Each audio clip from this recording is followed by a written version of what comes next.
Bem-vindos à nossa conversa de hoje. Vamos falar de um assunto bem complexo, né? Aquela contradição aparente nos Estados Unidos. Uhum, Indicadores econômicos ótimos, tipo baixo desemprego, mas, ao mesmo tempo, milhões vivendo na pobreza. exato. A gente vai se basear num documentário que, olha, viaja o país todo e mostra umas histórias assim que batem de frente com aquela ideia do sonho americano. É bem isso. O material que a gente viu, ele dá um panorama bem diverso, né? Vamos mergulhar a fundo nisso. Ver a vida de gente que trabalha, mas mora no carro, lá na Califórnia. Nossa, Entender como funciona o sistema de despejos na Virgínia, que é bem implacável. Ver a pobreza rural lá nos Apalaches, a dificuldade com saúde. sei. E também umas iniciativas de ajuda, né?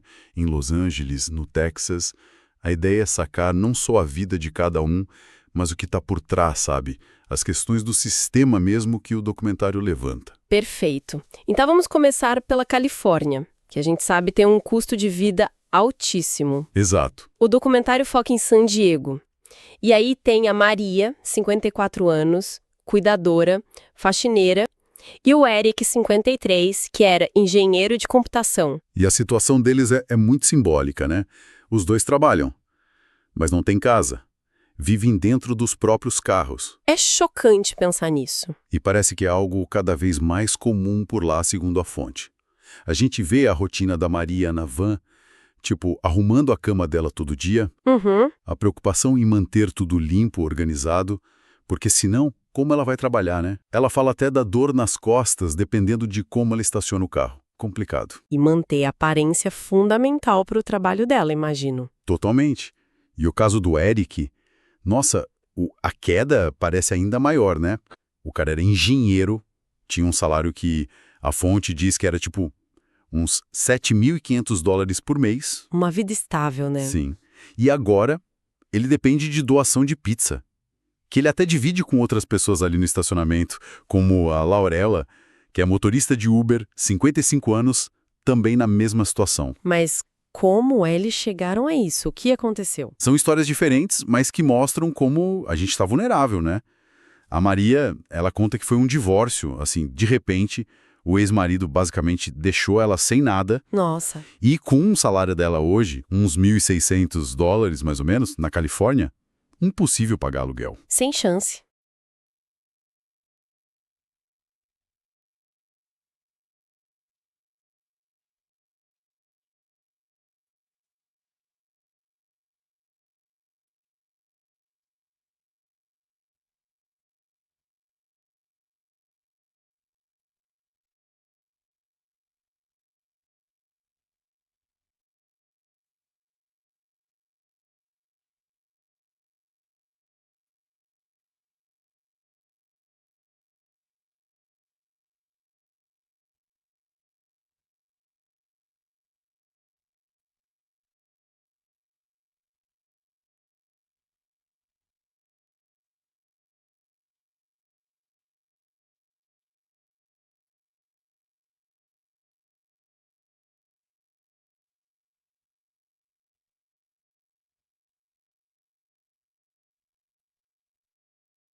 E manter a aparência é fundamental para o trabalho dela, imagino. Totalmente. E o caso do Eric, nossa, a queda parece ainda maior, né? O cara era engenheiro, tinha um salário que a fonte diz que era tipo uns $7.500 por mês. Uma vida estável, né? Sim, e agora ele depende de doação de pizza, porque ele até divide com outras pessoas ali no estacionamento, como a Laurela, que é motorista de Uber, 55 anos, também na mesma situação. Mas como eles chegaram a isso? O que aconteceu? São histórias diferentes, mas que mostram como a gente está vulnerável, né? A Maria, ela conta que foi um divórcio, assim, de repente, o ex-marido basicamente deixou ela sem nada Nossa. e com o salário dela hoje, uns $1.600 mais ou menos, na Califórnia, impossível pagar aluguel. Sem chance.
E manter a aparência é fundamental para o trabalho dela, imagino. Totalmente.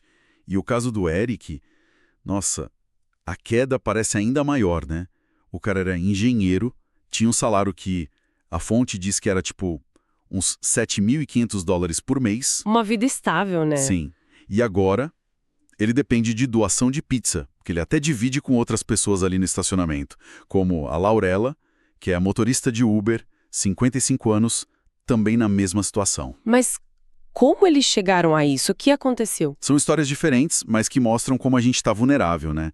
A Maria, ela conta que foi um divórcio, assim, de repente. O ex-marido basicamente deixou ela sem nada. Nossa. E com o salário dela hoje, uns $1.600 mais ou menos, na Califórnia, impossível pagar aluguel. Sem chance. Já o Eric foi uma combinação, sabe? Burnout no trabalho, depois problema de saúde no coração, aí ficou desempregado e as economias, bom, acabaram rápido. Além de não ter casa, que outros perrengues eles passam no dia a dia? Você falou de um estacionamento. Eles usam um estacionamento que é seguro, sabe? Uma ONG que mantém, tem água, banheiro químico, uma cozinha do lado de fora para todo mundo usar. Ah, uma ajuda básica. Isso, mas tem regra, né? Portão fecha 21h30 e a higiene, nossa, é um desafio. A Maria, por exemplo, paga academia. Uns $45 por mês. Pra malhar. Que nada. É para tomar banho. Ela mesmo diz, se eu não tomar banho, ninguém vai me contratar. É essencial para ela. Faz todo sentido. E a segurança? Morar num carro. Deve dar um medo danado. Com certeza. A Maria mostra lá, dorme com alarme no carro, tem spray de pimenta, um cortador pequeno, ela fala nunca se sabe. Que tenso. E a história deles quebra muito aquele estereótipo, né, de que morador de rua é, sei lá, preguiçoso, viciado. O Eric mesmo fala disso no filme. O que ele diz? Que muita gente ali é trabalhadora, gente que teve problema de saúde, ou só uma maré de azar mesmo. Não é falta de vontade, entende? Entendo. Essas histórias da Califórnia mostram bem como a gente pode estar perto da beira do abismo, né? Mesmo trabalhando, o sistema falha em garantir o básico, como moradia. Exatamente. E essa fragilidade ela é piorada por outros sistemas que parecem jogar contra quem já tá mal, sabe? Uhum. E aí a gente chega na questão dos despejos lá na Virgínia. Outro ponto bem forte do documentário. O filme leva a gente para Richmond, né? Capital da Virgínia. E fala que lá tem uma das maiores taxas de despejo dos Estados Unidos. Tipo, 3 mil por ano. É muita gente. Muita gente. E as leis de lá, pelo que o documentário mostra, ajudam muito nisso. São super rápidas e a favor do proprietário. Como assim rápidas? O processo de despejo pode começar só 5 dias depois do aluguel atrasar. 5 dias. Nossa. E poucas semanas já pode ter ordem judicial. E aí o inquilino tem só 7 dias para sair. A execução, nossa, é mostrada quase como uma operação policial. Oficial armado, tipo o Officer Loyal que a gente acompanha. Tenso. Uma tensão que você não espera numa situação dessas. E tem um caso que eles acompanham mais de perto, né? O despejo de uma mãe. Sim, uma mãe solo. A gente vê o Officer Loyal entregando notificação, às vezes no endereço errado, inclusive. Que absurdo. Pois é. E depois ele executa o despejo dessa mulher. Morava lá há 7 anos com a filha adulta, trabalhava, mas passou por aperto financeiro. Ela nem estava em casa quando chegaram. Volta e encontra tudo aquilo. Fica em choque.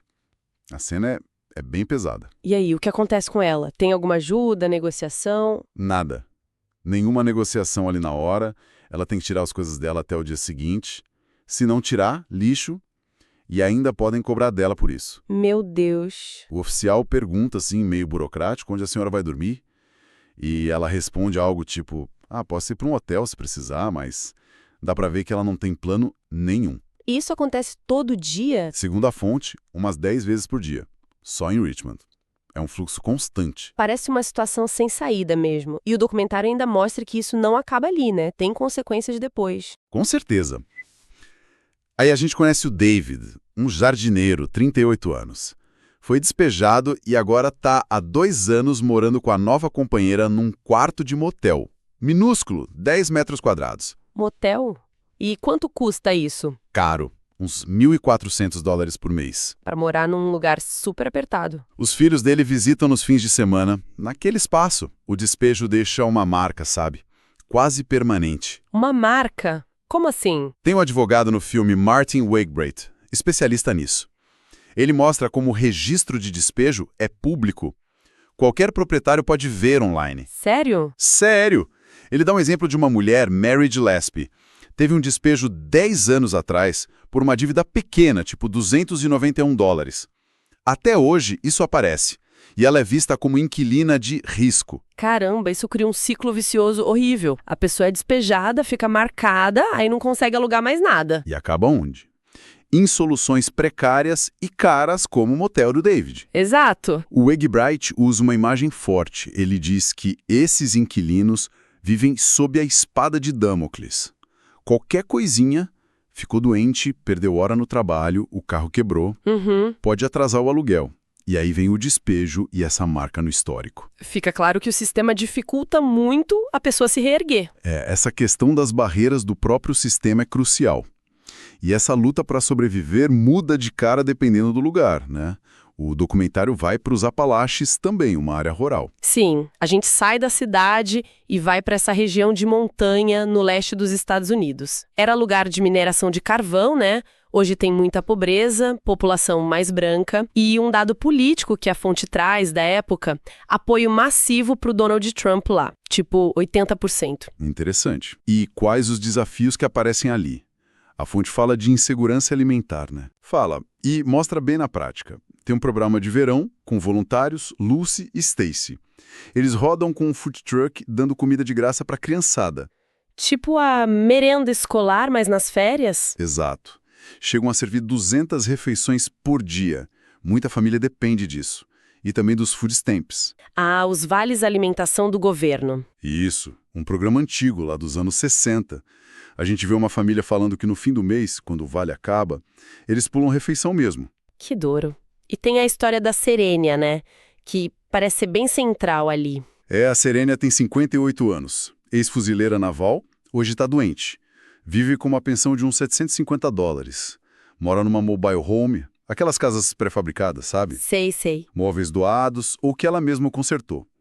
E a situação já era difícil. Aí ela acolheu a sobrinha, a Jennifer, que está desempregada, com 3 filhos pequenos. Então são 5 pessoas. 5 pessoas vivendo com essa pensão e a ajuda dos food stamps.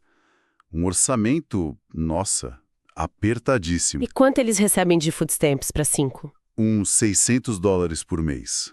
O filme mostra a Serênia e a Jennifer conferindo o saldo do cartão antes de entrar no supermercado, daqueles mais baratos.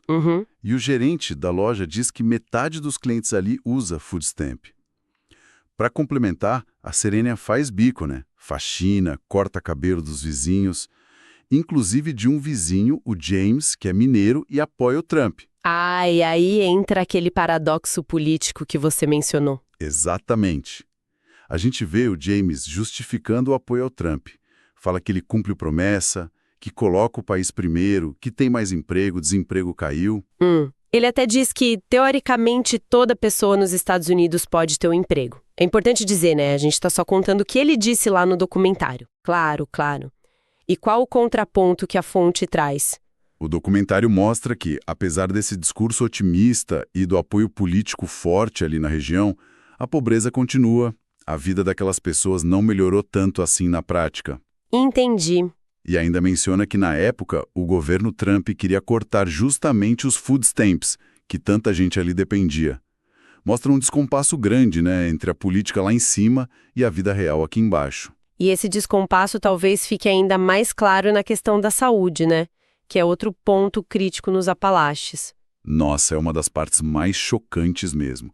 A gente acompanha um evento de saúde, gratuito, uma ONG que organiza, e atrai centenas de pessoas. Centenas? Sim, elas acampam de véspera. Fila enorme para conseguir atendimento médico e principalmente dentista, por um fim de semana. Mas por que essa corrida toda por um evento assim, pontual? A fonte explica. Mesmo com reforma na saúde, tinha uns 28 milhões de americanos sem seguro nenhum, e o custo de saúde nos Estados Unidos dizem que é o mais caro do mundo. Caríssimo. Aí para as famílias trabalhadoras pobres, que ganham pouco para pagar seguro, mas nem tão pouco para ter ajuda do governo, a escolha é tipo, compra o remédio ou comida. A história da Serênia mostra isso na pele. Ela também vai nesse evento? Vai. Viaja 2 horas de ônibus, com a sobrinha, os 3 netinhos. Acampam lá de noite. Pega chuva forte, até uma enchentezinha no lugar. Meu Deus! Acampar para ir no dentista. Exato. Porque todo mundo na família precisa muito de dentista. E não tem como pagar. A imagem deles acampados para conseguir um cuidado básico é muito forte. E como é o atendimento lá? É uma estrutura gigante, parece hospital de campanha.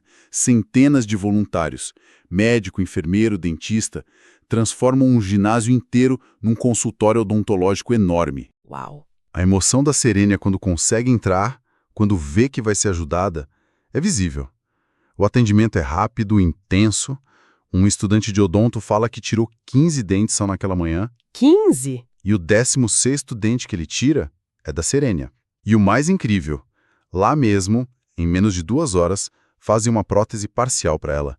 E entregam na hora. Nossa, isso deve fazer uma diferença enorme para ela. E uma economia gigantesca. O documentário calcula que só naquele fim de semana, o que a família dela recebeu de graça custaria mais de $3.000 no particular. Impressionante! Mostra o desespero, né? E as medidas extremas que as pessoas tomam para ter acesso ao básico. E escancar essa distância entre discurso e realidade, principalmente na saúde. Bom, diante de cenários tão difíceis como esses que a gente viu na Califórnia, na Virgínia, nos Apalaches, o documentário também aponta alguma luz no fim do túnel, alguma resposta? Sim, sim. A parte final do material leva a gente para Los Angeles e para o Texas.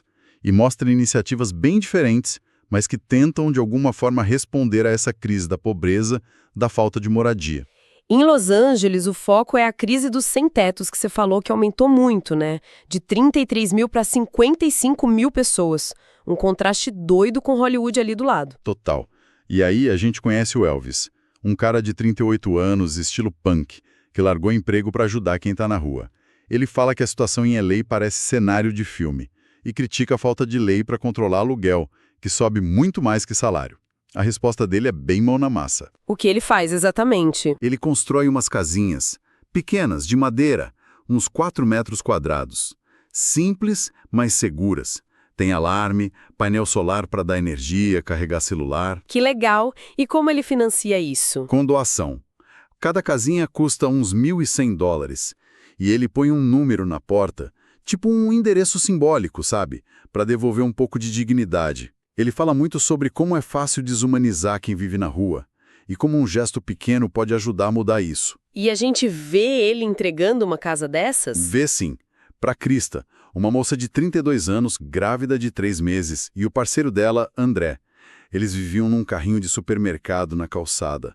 Um carrinho infestado de percevejo. Nossa Senhora! A alegria deles recebendo a casinha é emocionante.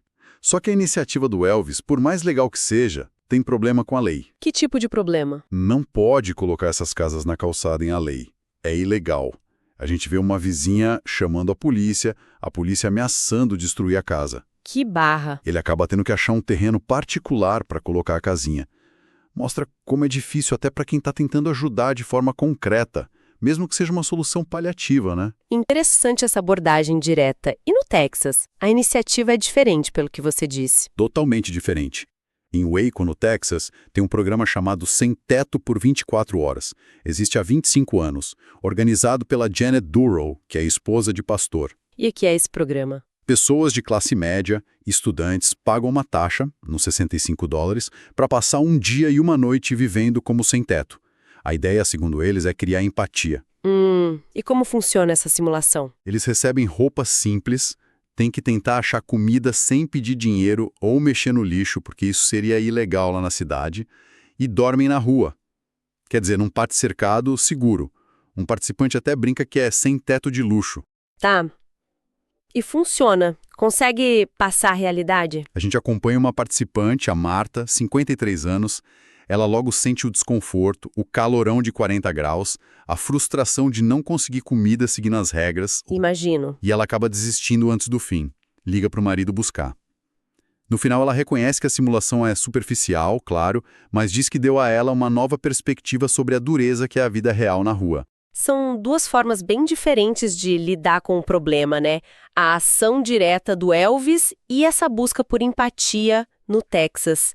Levanta a questão do que é mais efetivo, talvez. Exato. O documentário não dá uma resposta pronta, mas ele joga luz nessas várias faces da pobreza e das tentativas de resposta. Desde aquela pobreza escondida de quem trabalha, mas não tem onde morar, passando pelas armadilhas do sistema, como os despejos, o custo da saúde, até as diferenças entre cidade e campo e essa desconexão, né, entre os números da economia e o sofrimento das pessoas. Fazendo uma síntese, então, fica muito claro aquele contraste do início, né? A fonte mostrou essa pobreza que insiste em existir por trás dos grandes números, as barreiras do sistema que dificultam sair dela e como isso varia pelo país. E o material deixa a gente pensando numa coisa importante, eu acho. A gente viu pessoas, pequenas ONGs, agindo onde o sistema maior parece falhar. Né? O estacionamento seguro lá na Califórnia. A clínica gratuita nos Apalaches. As mini-casas em LA.